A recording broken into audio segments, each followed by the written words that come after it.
Ukisoma fungu la 18 ambalo nimelieleza sana ili fungu kwenye masomo ya nyuma, anasema Bwana Mungu akamtwaa, fungu la hilo ni la 15, la 18. Bwana Mungu akasema, si vema mtu huyu awe peke yake, nitamfanyia msaidizi wa kufanana naye. Sitaingia kwa undani leo kwenye fungu hili kwa sababu kwenye masomo ya nyuma nimeshalizungumzia. Wewe rudi tu nyuma, kama sio somo la pili, la tatu, hapo la kwanza, la pili, utakutana na uchambuzi wa yakinifu wa hili fungu la Mwanzo 2 fungu la 18. Ukija fungu la 21 linasema Bwana Mungu akamletea Adamu usingizi mzito, naye akalala. Kisha akamtwaa ubavu wake mmoja, akamfunika nyama mahala pake.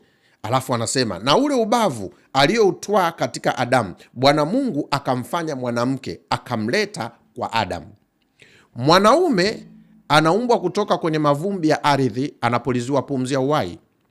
Mwanamke hatoki kwenye mavumbi ya ardhi. Mwanamke anatoka kwenye mwili wa Adamu na kisha na yeye anapoliziwa pumzi.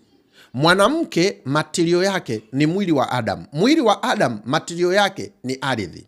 Kwa mantiki hiyo, Mungu alikwenda kwenye ardhi mara moja, hakurudi tena kwenye ardhi. Alipomhitaji mtu wa pili, alikwenda kwenye ubavu wa Adamu akamtengeneza mtu wa pili. Hapa tunaelezea namna Mungu alivyoamua kuumba. Sasa usisahau, mwanamke na mwanaume wote wana sura ya Mungu, mfano wa Mungu, na ni watawala.